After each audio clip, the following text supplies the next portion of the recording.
Hello, ನಮಸ್ಕಾರ ಎಲ್ಲರಿಗೂ. ನಾನು ನಿಮ್ಮ ಪ್ರೀತಿಯ ಕವಿತಾ. ಏನಕ್ಕೆ ವಿಡಿಯೋ ಮಾಡ್ತಿದ್ದೀನಿ ಅಂತಂದರೆ, ನನ್ನ ಚಾನಲ್ ಹೆಸರೇ ಬೇರೆ ಇದೆ ಅಲ್ವಾ. ನನ್ನದು ಎಲ್ಲೂ ಯಾರಿಗೂ ಸರಿ ಗೊತ್ತಿಲ್ಲ. ಅದಕ್ಕಾಗಿ ಇವತ್ತು ಸ್ವಲ್ಪ ಮಾಹಿತಿ ಕೊಡೋಣ ಅಂತ ಈ ವಿಡಿಯೋ ಮಾಡ್ತಾಯಿದ್ದೀನಿ. ನಿಮಗೆಲ್ಲ ಇಷ್ಟ ಆಗ್ಬೋದು ಅಂದ್ಕೊಂಡು ನನ್ನ ಬಗ್ಗೆ ಹೇಳೋದಕ್ಕೆ ಈಗ ಶುರು ಮಾಡ್ತಾಯಿದ್ದೀನಿ. ಮೊದಲೇ ಹೇಳ್ದಂಗೆ ನನ್ನ ಹೆಸರು ಕವಿತಾ ಅಂತ.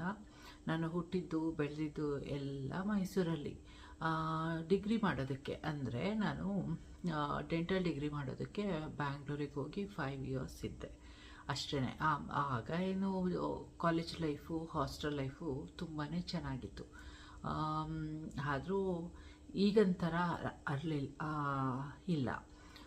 ಹಾಸ್ಟೆಲ್ಲು, ಕಾಲೇಜು, ಆಮೇಲೆ ಸ್ಯಾಟರ್ಡೆ ಬಂತು ಅಂದರೆ ನಮ್ಮ ಹಾಸ್ಟೆಲ್ಗೆ ಹತ್ರ ಆಗಿದ್ದಿದ್ದು ಕಮರ್ಷಿಯಲ್ ಸ್ಟ್ರೀಟು, MG ರೋಡು.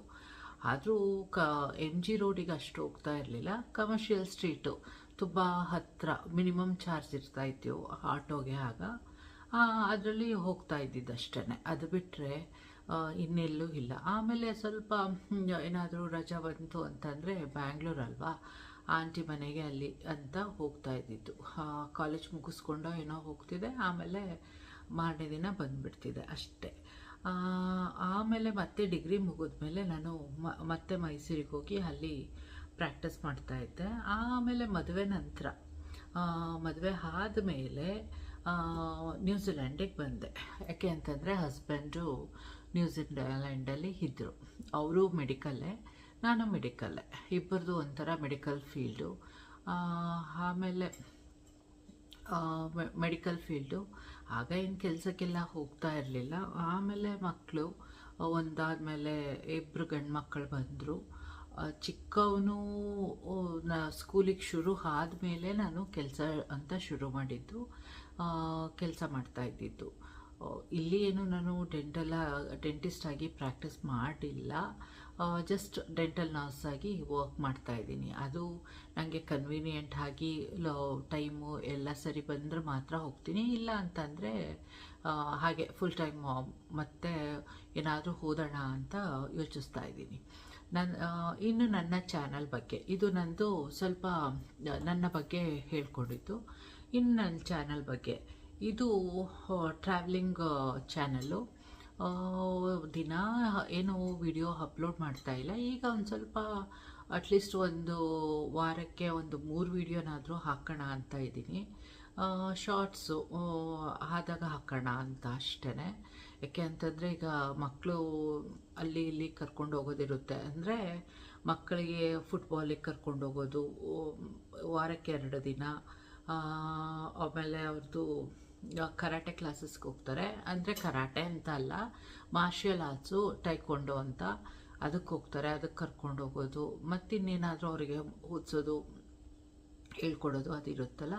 ಹಾಗಾಗಿ ಫುಲ್ ವೀಡಿಯೋಗೆ ಇದು ಮಾಡೋದಕ್ಕಾಗಲ್ಲ. ದಿನ ವೀಡಿಯೋ ಎಲ್ಲ ಅಪ್ಲೋಡ್ ಮಾಡೋದಕ್ಕಾಗ್ತಾಯಿಲ್ಲ. ನನ್ನ ಚಾನಲ್ ಹೆಸರು ಬ್ಯಾಕ್ ಪ್ಯಾಕ್ ಟು ಡ್ರೀಮ್ಸ್ ಅಂತ. ಬ್ಯಾಕ್ ಪ್ಯಾಕ್ ಟು ಡ್ರೀಮ್ಸ್ ಅಂತ ಏನಕ್ಕೆ ಹೆಸರಿಟ್ಟೆ ಅಂತಂದರೆ, ಬ್ಯಾಕ್ ಪ್ಯಾಕ್ ಅಂತಂದರೆ ಏನು ಹೇಳಿ, ಏನಾದರೂ ಒಂದು ಸಡನ್ನಾಗಿ ಒಂದು ಬ್ಯಾಗ್ ಹಾಕ್ಕೊಂಡು ಬ್ಯಾಕ್ ಸೈಡಿಗೆ ಎಲ್ಲಾದರೂ ಒಂದು ಸಡನ್ನಾಗಿ ಒಂದು ದಿನ 2 ದಿನಕ್ಕೆ ಹೋಗುವಾಗ ಸಡನ್ನಾಗಿ ಪ್ಯಾಕ್ ಮಾಡಿಕೊಂಡು ಹೋಗೋದು ಪ್ಲೇಸಸ್ ನೋಡೋದಕ್ಕೆ, ಅದಕ್ಕೆ ಇನ್ನೆಲ್ಲಾದರೂ ಮನೋರಂಜನೆಗೆ ಅಂತ. ಅದಕ್ಕೆ ಬ್ಯಾಕ್ ಪ್ಯಾಕ್ ಟು ಡ್ರೀಮ್ಸ್.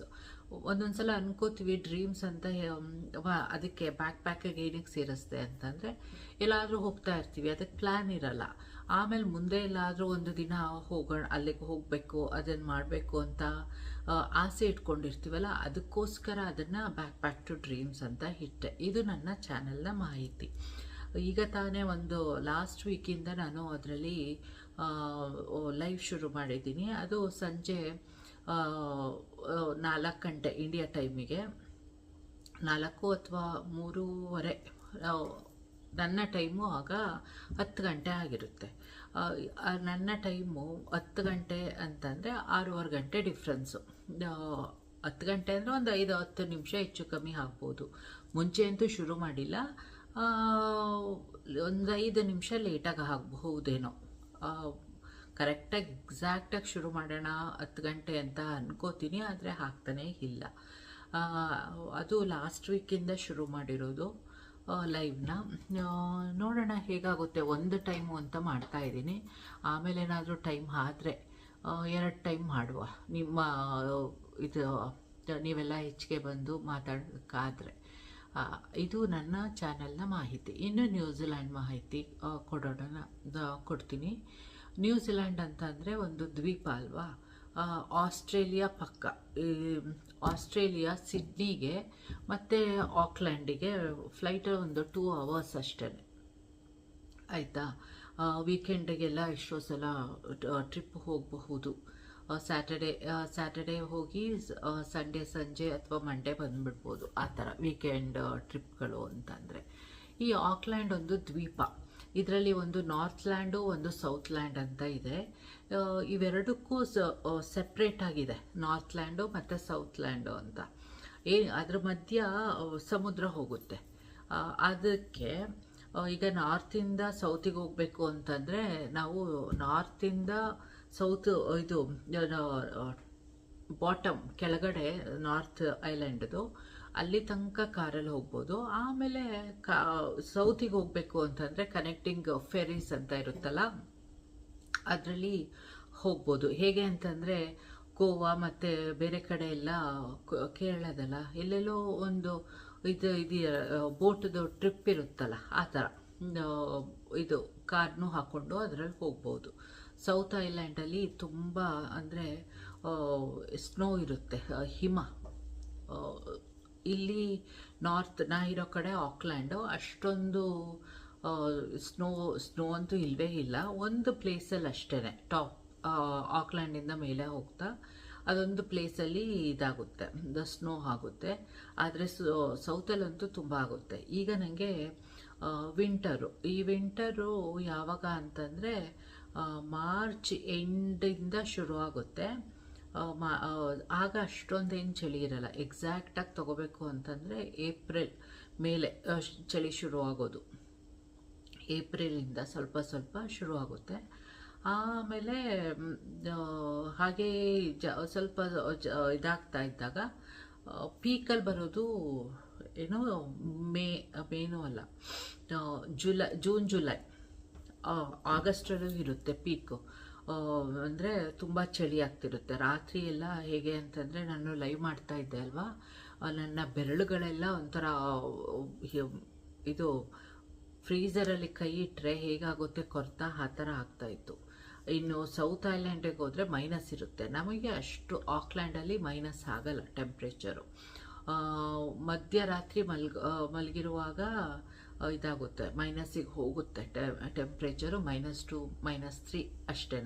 ಆದರೆ ಬೆಳಿಗ್ಗೆ ಟೈಮಲ್ಲಿ ಒಂದೊಂದು ಸಲ 2-3 ತನಕ ಇರುತ್ತೆ ಟೆಂಪ್ರೇಚರು. ಆಯಿತಾ, ಅದು ವೆದರ್ ಇದು. ಇನ್ನು ನಮ್ಮ ಟೈಮ್ ಡಿಫ್ರೆನ್ಸು ಇಂಡಿಯಾ ಮತ್ತು ಇಲ್ಲಿಗೆ ಹೇಳ್ತೀನಿ. ಯಾಕೆ ಅಂತಂದರೆ ಸಾಮಾನ್ಯ ಇಂಡಿಯಾದ ಇದೆ ಅಲ್ವಾ ಬರೋದು ವ್ಯೂವರ್ಸು ನನಗೆ ಹೆಚ್ಚಾಗಿ, ಹಾಗಾಗಿ ಅದನ್ನು ಹೇಳ್ತೀನಿ. ನ್ಯೂಜಿಲ್ಯಾಂಡು ವರ್ಲ್ಡಲ್ಲೇ, ಪ್ರಪಂಚದಲ್ಲಿ ಎಲ್ಲರಿಗಿಂತ ಮುಂಚೆ ಸೂರ್ಯ ಹುಟ್ಟೋದು ಮತ್ತು ಮುಳುಗೋದು. ಆದ್ದರಿಂದ ಇಲ್ಲೇ ಫಸ್ಟು ನ್ಯೂ ಇಯರ್ ಆದರೂ ಹೊಸ ವರ್ಷ ಶುರು ಆಗೋದು ಫಸ್ಟು ನ್ಯೂಜಿಲ್ಯಾಂಡಿಂದನೇ. ಇಂಡಿಯಾ ಟೈಮಿಗೆ ನ್ಯೂಜಿಲ್ಯಾಂಡ್ ಟೈಮಿಗೆ ಡಿಫ್ರೆನ್ಸು ಚಳಿಗಾಲದಲ್ಲಾದರೆ 6:15 ಗಂಟೆ ಇರುತ್ತೆ. ಯಾಕಪ್ಪ ಅಂತಂದರೆ ನಮಗೆ ಸೂರ್ಯ ಹುಟ್ಟೋದು ಲೇಟು, ಬೆಳಗ್ಗೆ ಟೈಮು. ಈಗ ಅಂತಂದರೆ ಸುಮಾರು ಒಂದು 7 ಗಂಟೆಗೆಲ್ಲ ಹುಟ್ಟಿರುತ್ತೆ ಸೂರ್ಯ, ಹಾಕ್ತಾನೆ. ಫುಲ್ ಆಗಿರಲ್ಲ, ಆಗ್ತಾನೆ. ಇನ್ನು ಮುಳುಗೋದು ಎಷ್ಟು ಅಂತಂದರೆ ಒಂದು 5:15 5:20 ಕತ್ಲೆ ಆದಂಗೆ ಆಗೋಗಿರುತ್ತೆ ಫುಲ್ಲು ಇದು. ಅದೇ ಸಮ್ಮರಲ್ಲಿ ಸೂರ್ಯ ಹುಟ್ಟೋದು ಬೇಗ, ಅಂದರೆ ಒಂದು 5 ಗಂಟೆಗೆಲ್ಲ ಫುಲ್ಲು ಸೂರ್ಯ ಹುಟ್ಬಿಟ್ಟಿರ್ತಾನೆ. ಮತ್ತು ಮುಳುಗೋದು 9:15 9:30 ಆದರೂ ಮುಳುಗಿರಲ್ಲ. ಒಂದೊಂದು ಸಲ 9:45 ತನಕ ಫುಲ್ ಕತ್ಲೆ ಆಗಬೇಕು ಅಂತಂದರೆ. ಆಗ ಚಳಿಗಾಲದಲ್ಲಿ ದಿನ ನಮಗೆ ಕಡಿಮೆ. ಅದೇ ಸಮ್ಮರಲ್ಲಿ, ಬೇಸಿಗೆಗಾಲದಲ್ಲಿ ದಿನ ಜಾಸ್ತಿ. ಯಾಕೆ ಅಂತಂದರೆ ನಾವು ಸೂರ್ಯಂಗೆ ತುಂಬ ಹತ್ತಿರವಾಗಿದ್ದೀವಿ ಬೇರೆ ದೇಶಕ್ಕೆಲ್ಲ ಇದಾದರೆ. ಅದರಿಂದ ಸ್ವಲ್ಪ ಬೇಗ ಇದಾಗೋದು. ಇದು ನ್ಯೂಜಿಲ್ಯಾಂಡ್ ಬಗ್ಗೆ. ನ್ಯೂಜಿಲ್ಯಾಂಡಿಗೆ ಬರೋದಕ್ಕೆ ವೀಸಾ ಎಲ್ಲ ಇದು ಮಾಡ್ಕೊಂಡು ಬಂದರೆ ತುಂಬ ಈಸಿ. ಈಗ ಏನೋ ಸ್ಕಿಲ್ಡ್ ಅಂದರೆ ನುರಿತ ಕೆಲಸಗಾರರದ್ದು ವೀಸಾ ಸ್ವಲ್ಪ ಲೂಸ್ ಮಾಡಿದ್ದಾರೆ ಅಂತ. ಮುಂಚೆ ಎಲ್ಲ ಏನು ಮಾಡ್ತಾಯಿದ್ರು ಅಂದರೆ PR, ಪರ್ಮನೆಂಟ್ ರೆಸಿಡೆನ್ಸಿ ಅಂತ, ಸಿಟಿಸನ್ಶಿಪ್ ತೊಗೊಳೋದಕ್ಕೆ ಮುಂಚೆ PR ಅಂತ. ಅದಕ್ಕೆ ತುಂಬ ಈಸಿ ಇತ್ತು ಬರೋದಕ್ಕೆ. ನಾವು ಇಂಡಿಯಾದಲ್ಲೇ ಇದ್ದರೂ ಕೂಡ PR ತೊಗೊಂಡು ಆಮೇಲೆ ಬರ್ಬೋದಾಗಿತ್ತು ಡೈರೆಕ್ಟಾಗಿ. ಈಗ ಆ ಥರ ಇಲ್ಲ ನನಗೆ ಗೊತ್ತಿರೋ ಪ್ರಕಾರ. ನಂದು ಹಸ್ಬೆಂಡ್ ಆಲ್ರೆಡಿ ಇಲ್ಲಿ PR ಇದ್ದರು, ಗೌರ್ಮೆಂಟ್ ಜಾಬಲ್ಲಿ ಇದ್ದಿದ್ದರಿಂದ ನನಗೆ ಈಸಿ ಆಗೋಯಿತು ಫ್ಯಾಮಿಲಿ ಕ್ಯಾಟಗರಿಯಿಂದ ಬರೋದಕ್ಕೆ PR ಎಲ್ಲ. ಮತ್ತು ಈಗ ಮಕ್ಕಳು ಇಲ್ಲೇ ಹುಟ್ಟಿ ಬೆಳೀತಾ ಇರೋದ್ರಿಂದ ಅವರು ಆಲ್ರೆಡಿ ಸಿಟಿಸನ್ನು. ನಾನು ಮತ್ತು ಹಸ್ಬೆಂಡ್ ಇನ್ನೂ PR ಅಲ್ಲೇ ಇದ್ದೀವಿ ಇಂಡೆಫಿನೆಟು. ಸಿಟಿಸನ್ಶಿಪ್ಗೆ ಅಪ್ಲೈ ಮಾಡೋದಕ್ಕೆ ಆಗಲೇ ಆಯಿತು ಎಲಿಜಿಬಿಲಿಟಿ ನಮಗೆ. ಆದರೂ ನನಗೇನೋ ಇಂಡಿಯಾದ ಸಿಟಿಸನ್ಶಿಪ್ ಉಳಿಸ್ಕೋಬೇಕು ಅನ್ನೋ ಆಸೆ ಇರೋದ್ರಿಂದ ಹಾಗೆ ಇದ್ದೀನಿ.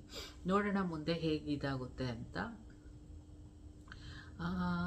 ಈ ಚಾನಲಲ್ಲಿ ಈಗ ಸದ್ಯಕ್ಕೆ ನಾನು ತೋರಿಸ್ತಾ ಇರೋದು ಆಕ್ಲ್ಯಾಂಡ್ ಬಗ್ಗೆ. ಆಕ್ಲ್ಯಾಂಡ್ ಸುತ್ತಮುತ್ತ ಇರೋದು ಅದು ಏನೋ ಫ್ರೀ ಇರೋವಂಥದ್ದು, ಅಂದರೆ ಬೀಚ್ ವಾಕು ಮತ್ತು ಇನ್ನೂ ಯಾವುದಾದ್ರು ಪ್ಲೇಸ್ಗಳು ಫ್ರೀ ಇರುತ್ತಲ್ಲ, ಪಾರ್ಕು ಅದು ಇದು ಅಂತ ತೋರಿಸ್ತಾ ಇದ್ದೀನಿ. ಆಮೇಲೆ ಸ್ವಲ್ಪ ಹಾಗೆ ಮುಂದೆ ಮುಂದೆ ಹೋಗ್ತಾ ಬೇರೆ ಕಡೆ ಎಲ್ಲಿ ಹೋಗ್ತೀವಿ ಏನು ಅಂತ ಎಲ್ಲ ನೀವು ಚಾನಲಲ್ಲೇ ನೋಡ್ಕೊಳ್ಳಿ. ಇದಿಷ್ಟ ಆಗಿತ್ತು ಇವತ್ತಿನ ನನ್ನ ಸಂಕ್ಷಿಪ್ತ ಮಾಹಿತಿ. ಇದು ಫಸ್ಟೇ ಮಾಡಬೇಕಾಗಿತ್ತು, ಆದರೆ ಹೀಗೆ ಇನ್ನು ಸುಮಾರು ಒಂದು 8-9 ವೀಡಿಯೋಸ್ ಹಾಕಿರೋದ್ರಿಂದ ಸ್ವಲ್ಪ ಗೊತ್ತಾಗಲಿ ಅಂತ ಈಗ ಮಾಡಿ ಹಾಕ್ತಾ ಇದ್ದೀನಿ. ಮತ್ತು ನನಗೆ ಇಷ್ಟ ಆದದ್ದು ಏನು ಗೊತ್ತಾ, ಇಂಡಿಯನ್ ಕಲ್ಚರ್, ನಮ್ಮ ಸಂಸ್ಕೃತಿ, ನಮ್ಮ ಕಲೆಗಳು. ಇಲ್ಲೇ ಇದ್ದರೂ ಕೂಡ ನನಗೆ ಇಂಡಿಯಾದು ಅಂತಂದರೆ ಏನೋ ಇಲ್ಲಿ ಹೊಟ್ಟೆಪಾಡ್ಗಾಗಿದ್ದೀನಿ ಮತ್ತು ಮಕ್ಕಳಿಗೋಸ್ಕರ ಇರೋದು.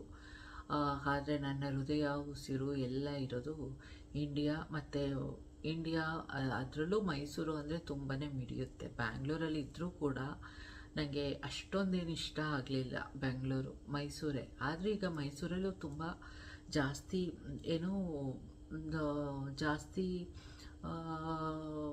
ಟ್ರಾಫಿಕ್ಕು, ಗಜಿಬಿಜಿ ಮತ್ತು ಪಾಪ್ಯುಲೇಷನ್ ಎಲ್ಲ ಜಾಸ್ತಿ ಆಗೋಗಿದೆ. ಮುಂಚೆ ಹೇಗಿತ್ತು ಅಂತಂದರೆ ಒಂದು 20 ವರ್ಷದ ಆ ಥರ ಮೈಸೂರು ಇಷ್ಟ ನನಗೆ.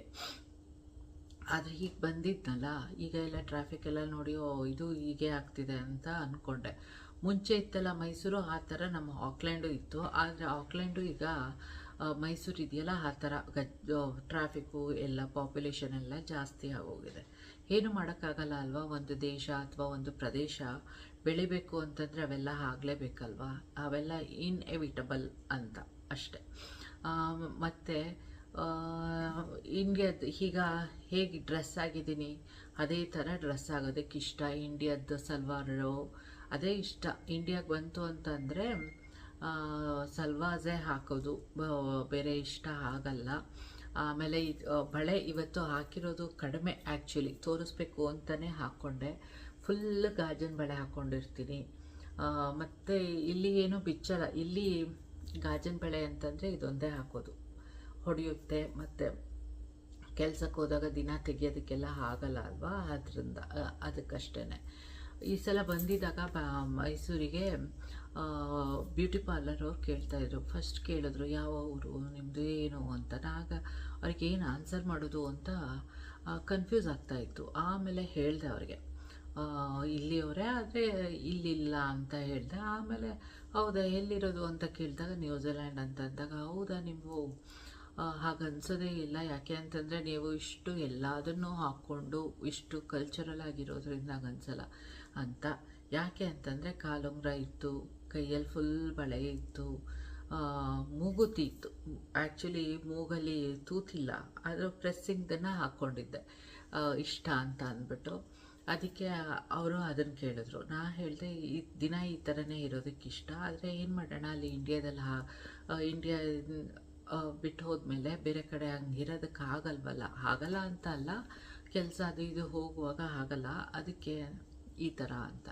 ಆಮೇಲೆ ಹೂವು ಮುಡ್ಕೊಳ್ಳೋದು ತುಂಬ ಇಷ್ಟ, ಜಡೆ ಹಾಕ್ಕೊಂಡು ಹೂವು ಮುಡ್ಕೊಳ್ಳೋದು. ಅದು ಹೂವು ಆ ಥರ ಸಿಗೋ ಹೂವು ಇಲ್ಲಿ ಸಿಗಲ್ಲ, ಅದರಿಂದ ಅದನ್ನು ಬಿಟ್ಟಿದ್ದೀನಿ ಇವತ್ತು. ಇದಾಗಿತ್ತು ಇವತ್ತಿನ ನನ್ನ ಸಂಕ್ಷಿಪ್ತ ಮಾಹಿತಿ. ಮತ್ತು ಇನ್ನೊಂದು ವಿಡಿಯೋದಲ್ಲಿ ನನ್ನ ಟ್ರಾವೆಲಿಂಗ್ ವಿಡಿಯೋ ಅಥವಾ ಇನ್ನೇನಾದರೂ ವಿಡಿಯೋದಲ್ಲಿ ಸಿಗುವ ಮತ್ತೆ. ಅಲ್ಲಿವರೆಗೂ bye, take care, see you all.